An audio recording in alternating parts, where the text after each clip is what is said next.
नमस्कार, मी पंजाब डक. आज आहे 23 ऑगस्ट 2026. आजपासून एक खास करून विदर्भासाठी अंदाज देणार आहे.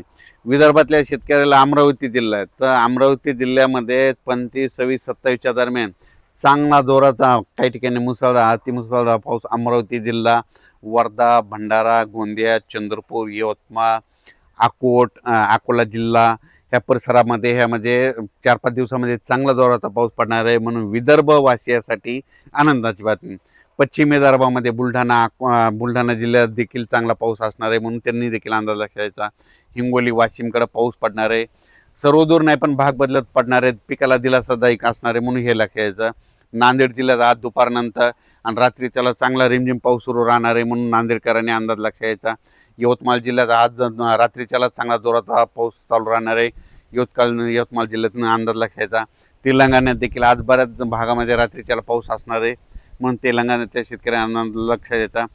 परभणी जिल्हा, जालना जिल्हा, लातूर जिल्हा आणि बीड जिल्हा ह्या 4 जिल्ह्यामध्ये आज दुपारनंतर विखुरलेल्या स्वरूपाचा बऱ्याच भागामध्ये पावसाचं आगमन होणार आहे.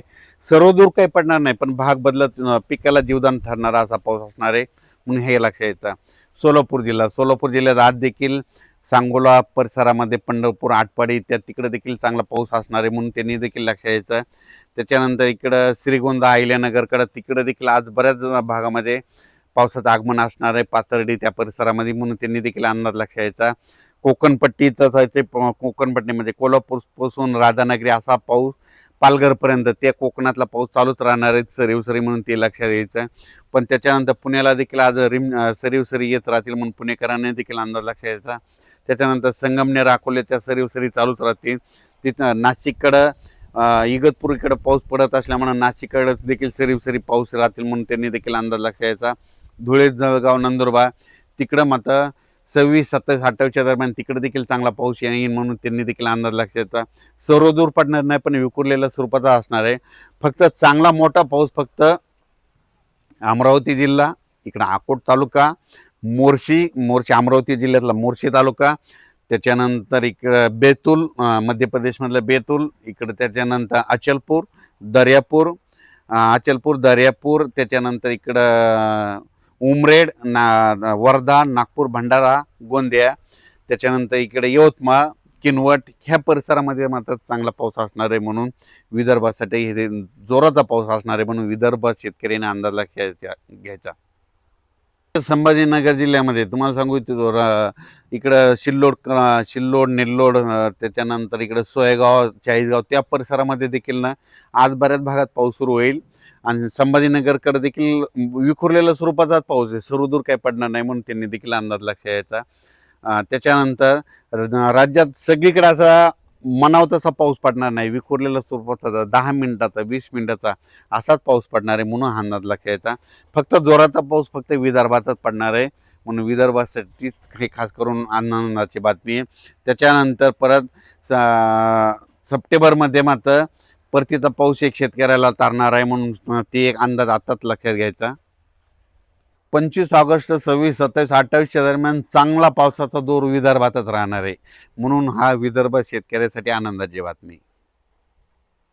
विदर्भामध्ये काय होणार आहे, कमी दाबाचा पट्टा असल्यामुळं, ते कमी दाबाचा पट्टा जात असल्यामुळं मग काय होईल, मग त्याच्या विदर्भाच्या बाजूला मराठवाडा आहे. मग मराठवाड्यामध्ये कोणता, परभणी जिल्हा, हिंगोली जिल्हा, त्याच्यानंतर नांदेड जिल्हा, इकडे जालना जिल्हा, ह्या परिसरामध्ये काय होणार, मग रिमझिम पाऊस पडणार, म्हणून हे विदर्भामध्ये जास्त पडत असल्यामुळे मराठवाड्याला रिमझिम 25, 26, 27, 28च्या दरम्यान येणार आहे, म्हणून ह्या शेतकऱ्यांनी लक्ष द्यायचं. पण ते पण सर्वदूर नाही, काही भागातच पडणार आहे, म्हणून अंदाज लक्ष द्यायचा.